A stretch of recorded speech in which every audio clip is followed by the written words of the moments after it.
from the Washington Nationals. You are talking sports with Randy Harris. Well, at least Vinny didn't get traded since the last break. He's still with the Nationals. All right, 2 hours down, 1 hour to go. Let's look at this weekend's UFC. Matter of fact, BKFC's in Kansas City as well. We're going to have a reporter out at that one. But I'm really looking forward to the DuPlessis Israel fight. Yeah, you guys have a relationship with DRICUS. I don't. I do know Izzy, from interviewing him a few times. I don't know him personally. How'd that go? He was fine. Was he really? Yeah. Shocking. He was fine with me. It depends on, you know how it is. It depends on what Sure. day you get him. If it's a UFC sponsored interview, they're usually on better behavior. If it's just like me texting, like, hey, can you come down? Sometimes it depends on who the fighter is. But yeah, it was fine. It really was. I even forgot who he was fighting when I interviewed him. That's how long ago it was. Anyhow, you like DRICUS in this fight? I don't know. I don't know. Israel hasn't fought in a while. I didn't think that DRICUS beat Strickland. If he would have gone in there and dominated and won that fight, hands down, he won the fight. Judges gave him the fight, whatever. So, yes, he won the fight. But, he didn't go in there and dominate Strickland. So, I don't know. I don't know. Do you think Izzy's coming to the end of his career? Towards. I do. Yeah, too. Towards. I mean, I don't think he's there yet. I think we'll find that out on Saturday. I think DRICUS is a pretty good fighter. Yeah, he's not a bum. A really good test. I mean, for Izzy, and not that I say he needs a test. That's not what I'm suggesting at all. But I think at this point, it's going to be a tough fight for Izzy. That's what I think.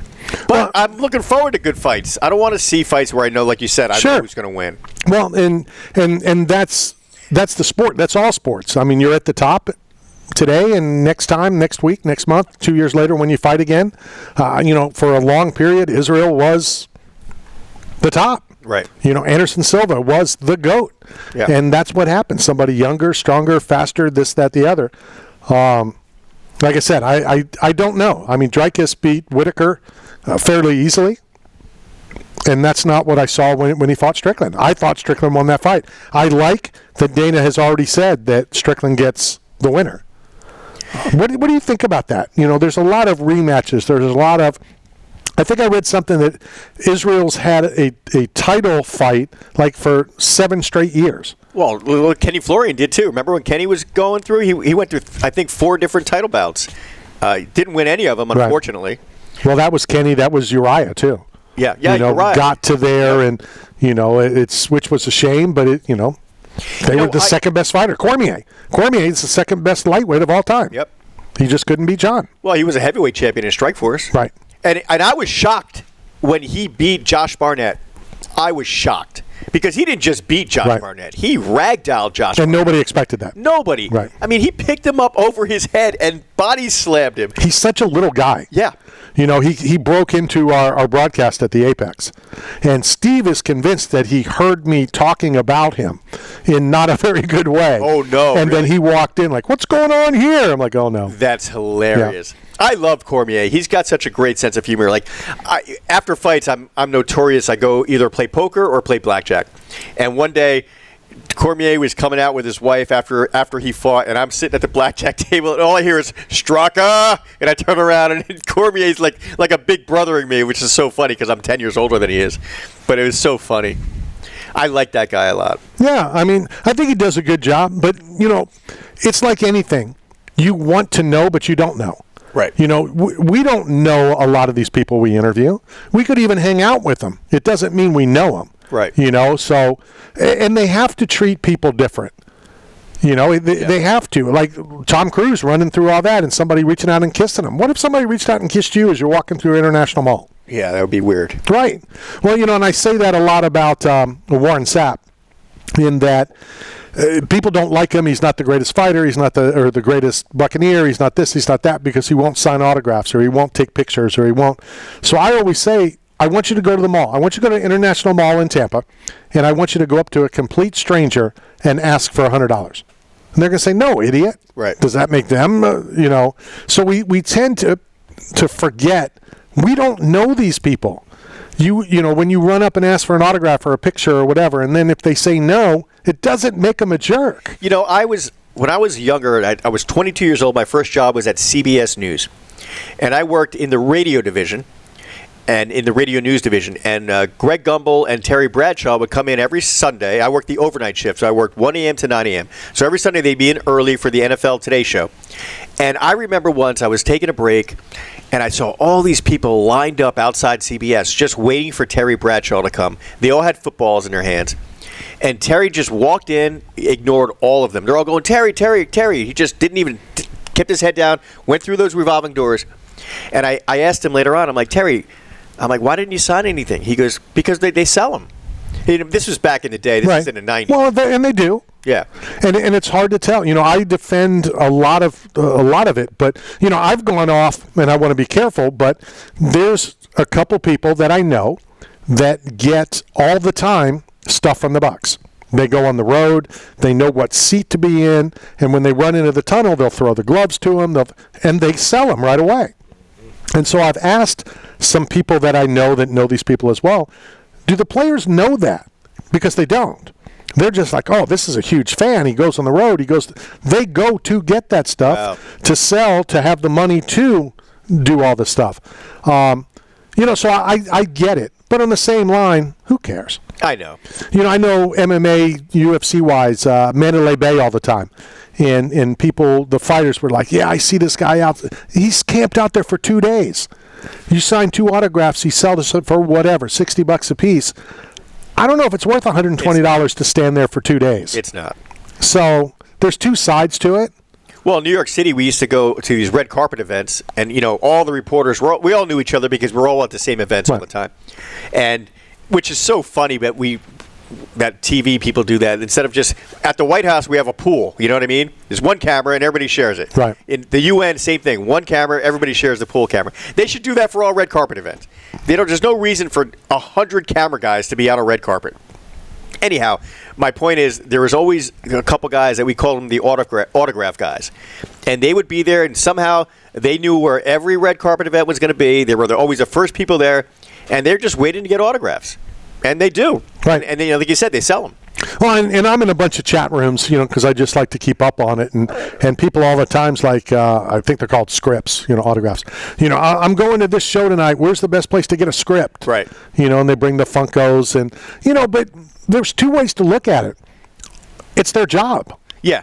You know, they're selling it to make money. That's right. That's their job. Yep. And it's their, you know, their right, you know, to sign it or to not sign. And let's be honest, we all know this, that when a celebrity, athlete, whatever, sees somebody outside the door, that autograph is not the same as what we're going to see at the Tampa Bay Comic Convention when you're paying for it.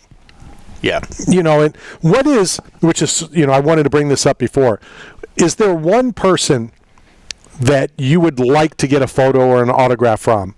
And is there a dollar number that would be acceptable? And I'm asking because not too long ago, Leslie Lacey, who's a good friend of the show, and she's co-hosted numerous times, she spent, in my opinion, a lot of money to do a meet and greet picture autograph with Olivia Newton-John and John Travolta.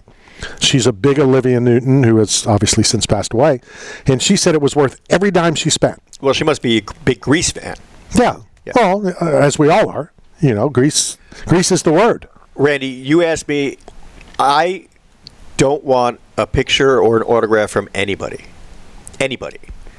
And people used to say that all the time. Why did you get the picture with them? I'm like, I'm on video with them. Right. What do I need a picture for? Right. And I've never been starstruck, ever. Which probably makes me a good interviewer when I do that. No, for sure. I'm not starstruck. You know, and there's nothing, I wouldn't pay a dime for somebody's autograph. Because what am I going to do with it? You know, half the time when people give me free stuff, I give it away. Right. I get free, I used to get free apparel from Affliction, Tap Out, you name it, Silver Star. I used to get free MMA gloves. I used to get Muay Thai pads. And I would give them to my friends who I know can't afford it. Mm-hmm. You know, I gave so many Affliction shirts away to people, and they were like, they couldn't believe it. They were so happy. If Affliction shirts were $80 a pop in Nordstrom back in the day. Yeah, no, for sure. And I would just give them a brand new shirt, and they're like, really? And it would make their day. They'd be so happy. You know, I do. There's nothing that really impresses me. I used to do that when I was bat boy for the Cardinals. I'd always take balls and give them to kids, you know, and just seeing their face to me was it's worth it. Yeah. There's one guy that I would pay for a picture or an autograph, but it has to be Rocky Balboa, not Sylvester Stallone, who I kind of like, but I'm a Rocky Balboa. I mean, I did a trade back in the day with a huge memorabilia dealer. The catalogs were artist work, and we did basically a barter. And he said you could have anything you want. They had Beatles in there, presidents. I did the Sylvester Stallone. I did the Rocky Balboa. So, you know, just curious. When after 9/11, it was a big deal. What? No, that's Strickland doing our show. Oh, cool. After 9/11, the Tribeca Film Festival was in their second year, but right where Robert De Niro's office is in Greenwich Pictures, where the Tribeca Film Festival is, it's right next to where the towers came down.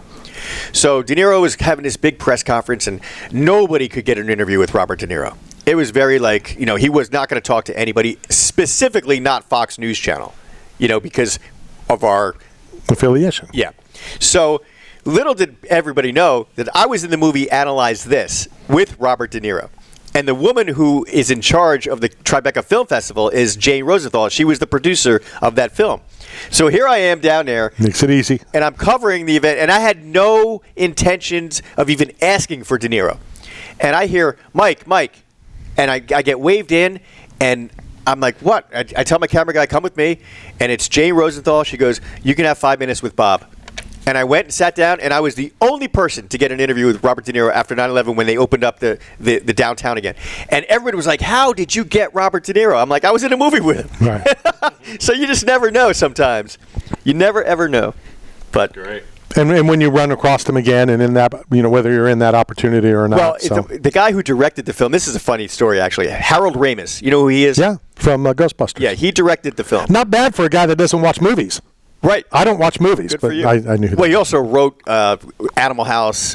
Harold Ramis goes back I didn't know a long that. way. Oh, yeah. He goes back a long way. And he was at one of the Tribeca film festivals with Christopher Nolan. And I went up to him, and I played young Minetta in Analyze This, and Ramis directed it. So I'm behind the camera, and I'm interviewing Ramis. And my last question was, are you going to reprieve the role of young Minetta and analyze that? And he started laughing. He goes, I thought you looked familiar. Good stuff. All right, let's go to break. 1:15. This is Knockout Radio, brought to you by 8 Man Strong, Staff Zone, and Bucked Up Energy Drink. We'll be right back. This is Lynn Swan, and you're talking sports with Randy Harris. This is the Tan Talk